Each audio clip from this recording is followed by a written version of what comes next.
Good evening. I'd like to call this regular Board of Education meeting of the West Allis Wismaki School District to order, please. Would you please stand for the Pledge of Allegiance? I pledge allegiance to the flag of the United States of America and to the republic for which it stands, one nation, under God, indivisible, with liberty and justice for all. Thank you. Suzette, would you please call the roll?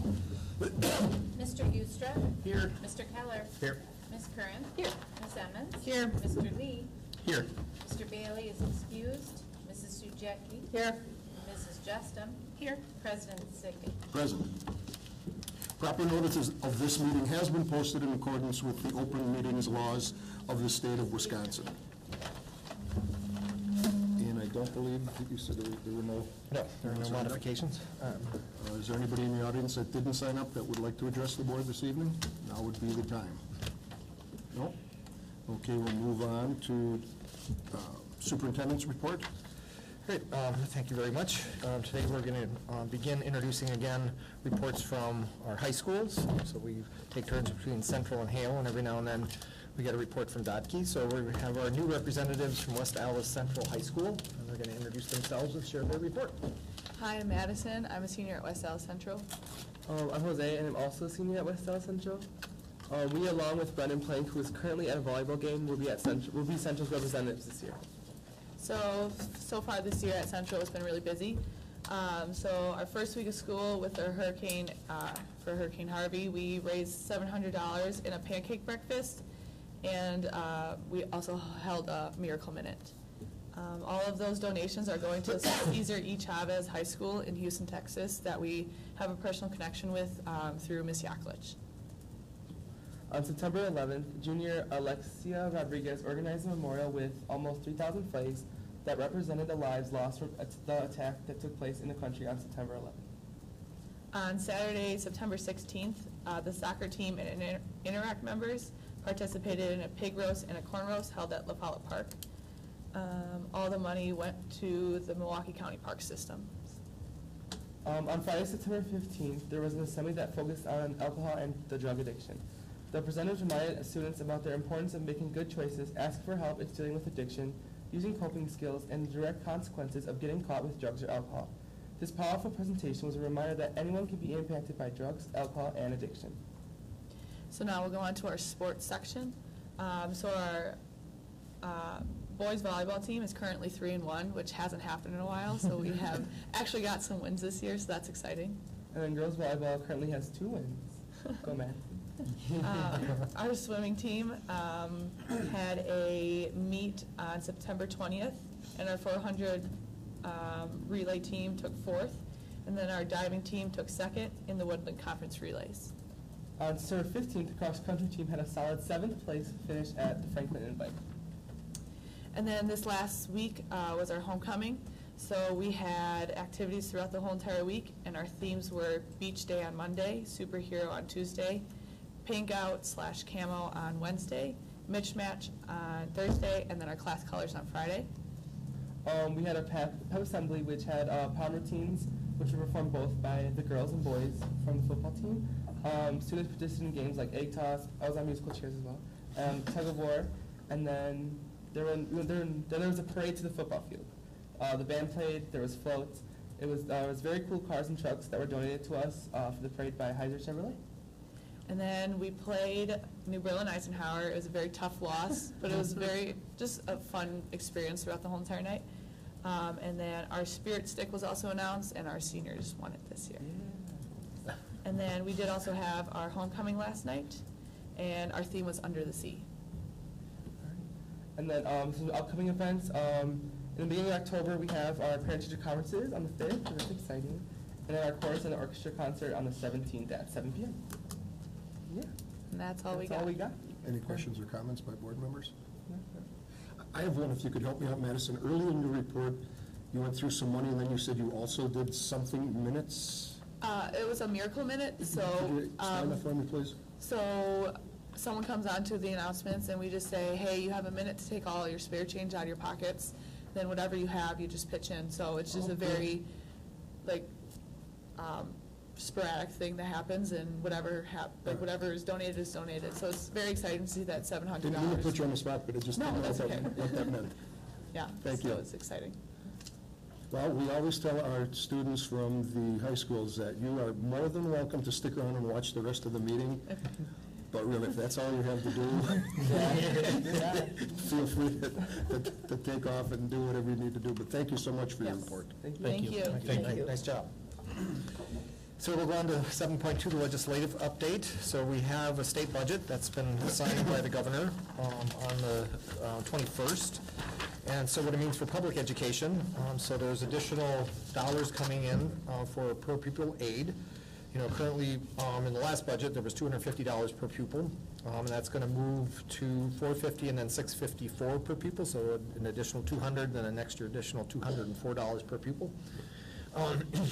There was conversation about we were going to have to require employees to contribute 12% to the cost of the health plan. That was dropped, but there is a reporting requirement, so that they're going to be collecting some data around that, but that's no longer a requirement that's tied to the budget. But we will need to certify that information. There were some partial or full vetoes that did touch education. So there was a partial veto, and I think the board and the public is aware the governor in the state of Wisconsin has some pretty broad powers in shaping the budget with even cross out of letters and words that change from, shall not to shall, right? So that's part of what takes place right at the end. So partially vetoed a section to limit the adoption of energy efficiency resolutions, so that there's a window there where we wouldn't be able to do that at this point. Vetoing of the low revenue adjustment, so there was some effort to increase the low revenue districts, so districts that when QEO was first put in place that were set at a much lower level, to start moving that up. That was vetoed. There was a partial veto of school district referenda scheduling, so when we would be able to schedule referenda going forward. And then a veto of the mental health services grants. It's more on the process side than the grants itself, right? So that the Department of Public Instruction will still be able to have broad flexibility to specify grant criteria and start to provide dollars to school districts that are eligible and are successful in applying for a grant. We're going to watch that one pretty closely, because our focus this year in the strategic plan is really on student and family well-being, and we're doing a lot of work introducing some of that information to school teams this week, in fact. Then the state superintendent, Tony Evers, gave his State of the Schools speech last week in Madison, so I was there at that conference for that, and he talked about school funding, and even though we very much appreciate the additional revenue coming in, we're still falling behind the national average in how much we're spending. So Dr. Evers is, I think, wanted to really make a strong point there on providing funds for mental health training and new social workers grants for schools. So we talked about that, and I think that's a priority all over the state, and it certainly is for us. And then the need to continue to develop school and community partnerships. And in the background, this is really Deidre's work that she's leading in the space of developing a collective impact project. So where we join with community partners in West Allis to really focus on the mental health needs of students. And this is a long-term kind of commitment. I'll give you an example from Menominee Falls. So that's the school district there has led a collective impact effort on really community well-being. So the first work of it is you spend a year or even two on building partnerships, relationships, and getting everybody on the page of here's the goal we're trying to accomplish together. So there's kind of one commitment to here's the goal. And then we start working on what are the strategies that the various partners can bring to bear to help that community, the community achieve that goal. So we're in the initial conversations, and Deidre's developing partnerships and getting some real interest and energy around it. But that's kind of what is built inside of what Tony Evers is talking about here in school and community partnerships. It's the collective impact strategy where everybody's working on the same thing. And then from the federal level, there's nothing new since our last meeting. Quick question. Excuse me. Is this a typo, or is that supposed to be December 30th of 2018? Yes. Or is it 3018? That's probably No, that's right. 30th, 2018. Okay. No, it's 3018. It is. Yes, that's what he changed. He made it 1,000 years. So for the foreseeable future, the point is to not allow it for the foreseeable future. Yeah, that's pretty Clear. No, thank you. Good catch, because I didn't even see that one, but that's the intent. Got it. So now you understand the power of that veto of changing one number. Yep. We don't have any congratulatory resolutions this evening. Then in 7.4, updates and information items from public comments on September 11th. We had one, and I'm going to emphasize one person speak in objections to our energy efficiency project, even though the way the media reported that made it sound like, the room was full. And I understand, the objections. Anytime there's work that has the potential to impact property taxes, that's going to be a pain point. But what we've explained in the past is we think that's very different than the operational referendum that failed.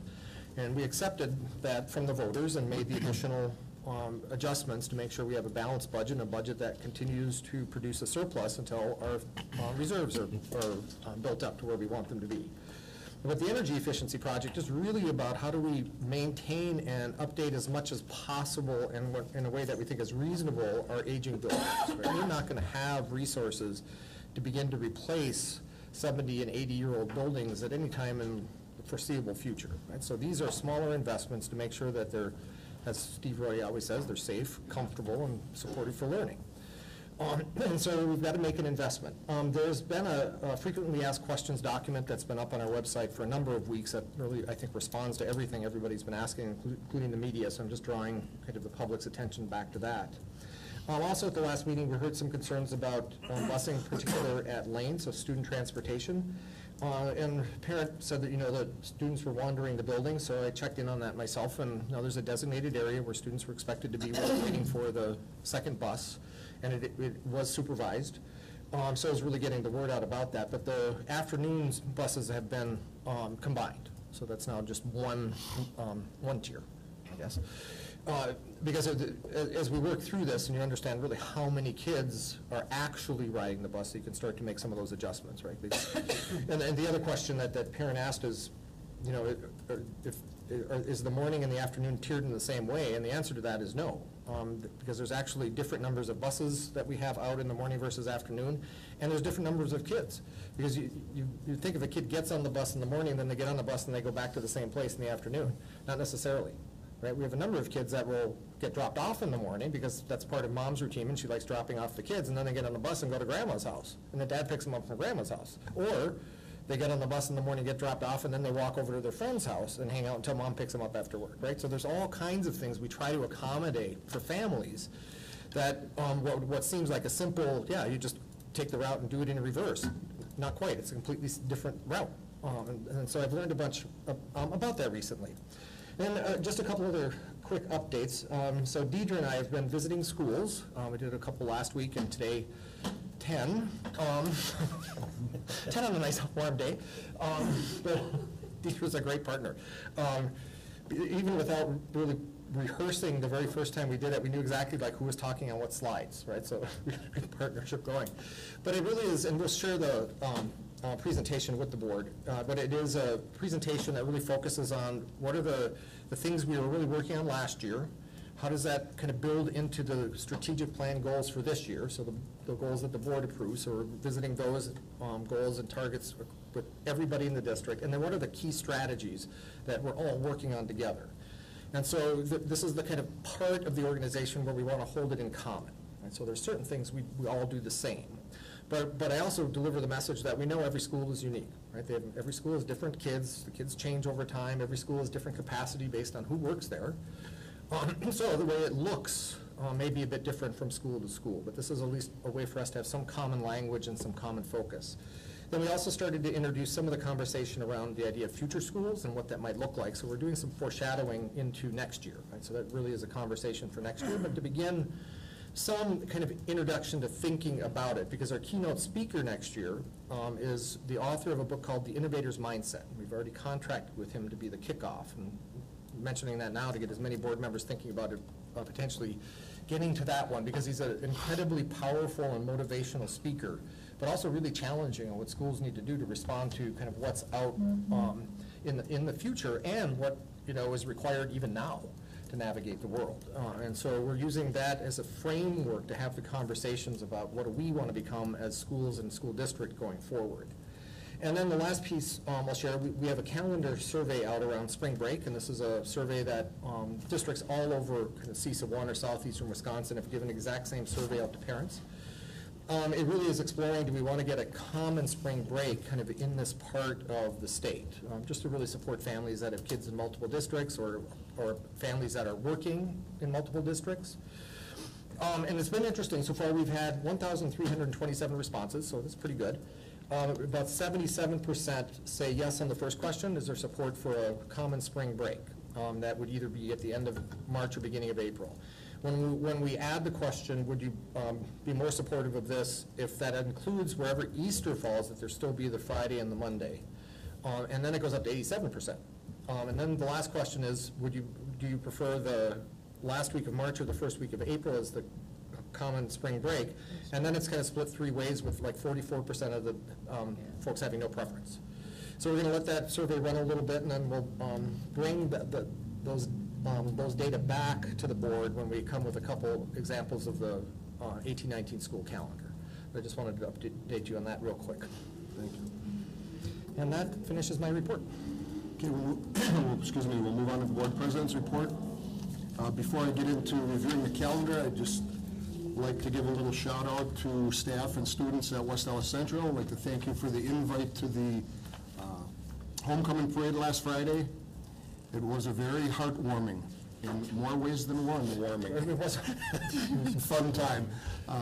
It was neat to see the parades. It was neat to see everybody in their class colors. Just a very good time. Moving to the updated calendar, after tonight's meeting, we will have a closed session meeting. Monday, October 9th, we have our regular Board of Education meeting and our Business Services Workshop, and that it will be on the September enrollment count. Monday, October 16th at 6 o'clock, we have a workshop, and that will be the Recreation Community Services Workshop and a Learning and Technology Workshop. October 17th, board members, that is the Wasboro Regional Meeting out at Country Springs. That starts at 6 o'clock. And Monday, October 23rd is our regular Board of Education meeting, and right now we do not have a workshop planned for after that. Just like to remind the public that our meetings start at 6 o'clock and the meetings are televised, however the workshops are not. Anybody with any community announcements? Heather? West Allis Central PTSA has their dine-out night on Wednesday at Cousins on 92nd and Lincoln from 4 to 9. Anyone else? No? I just wanted to give a shout out to the Learning Center. I went to their open house this last week and just wanted to see how they were doing in their new building and how things are working out between the Learning Center and the Bridges to Learning as well. And they, I have a lot of positive feedback from not only the principals there, but also the teachers and some students I was able to talk with. They really love the space. Having a gym is a huge plus for them.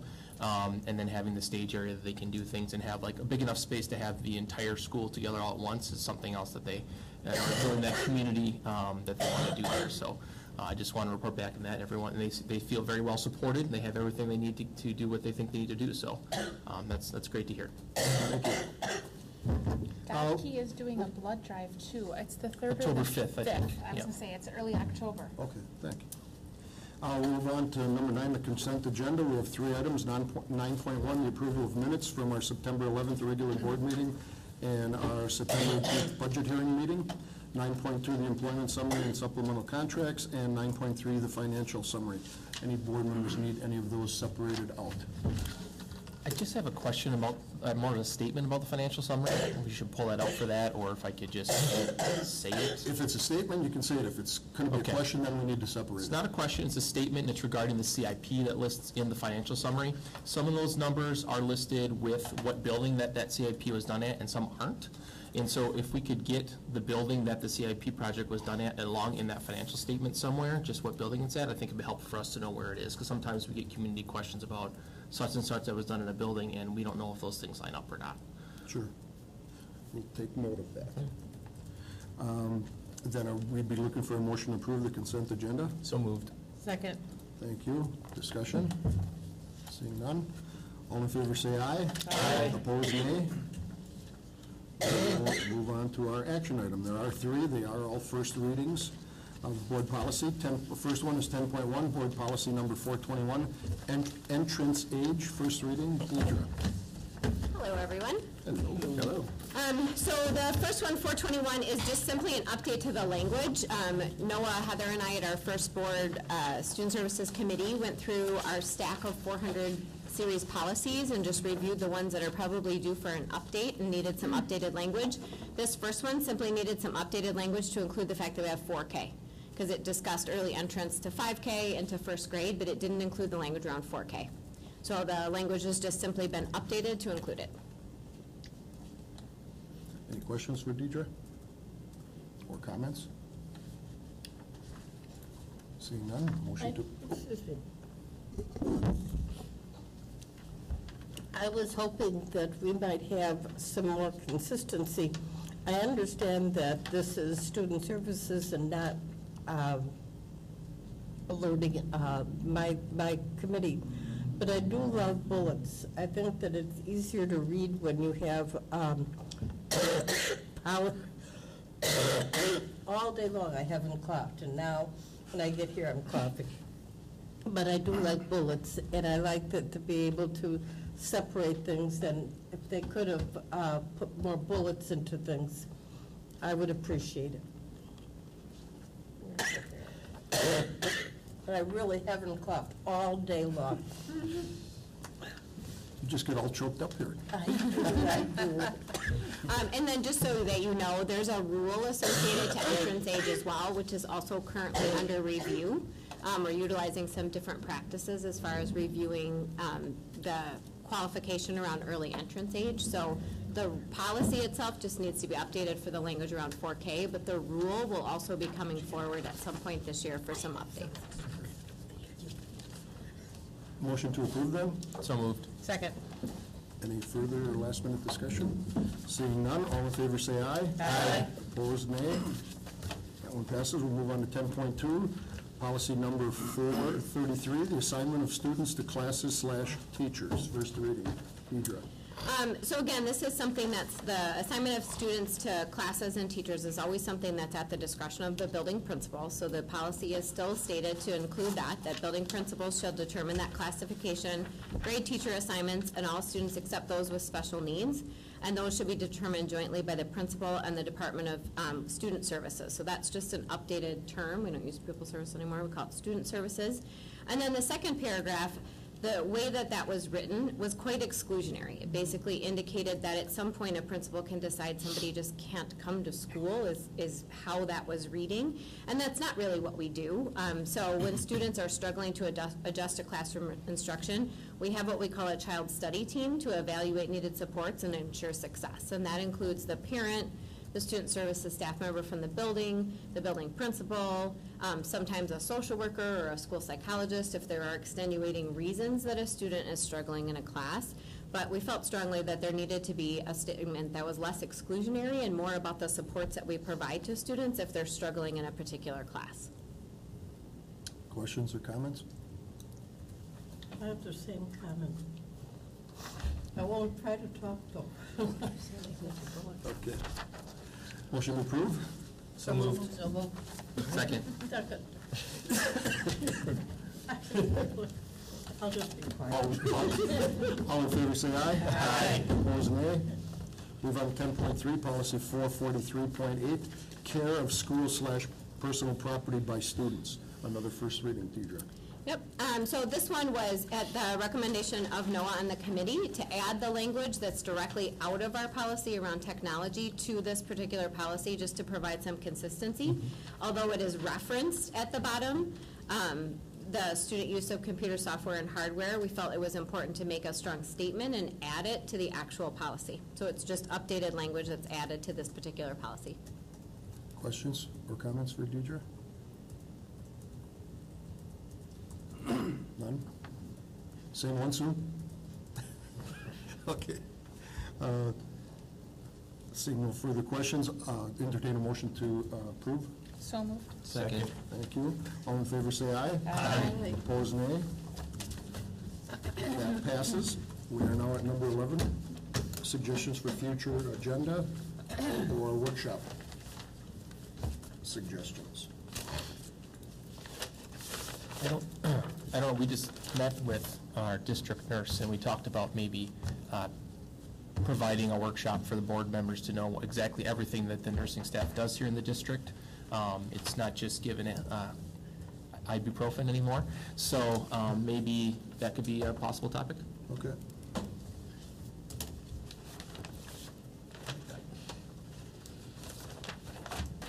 Any others? Seeing none, this ends the televised portion of our meeting this evening. We'll take 5 minutes for Brian to take down the cameras and for the room to be cleared before we go into a closed session. We are at recess.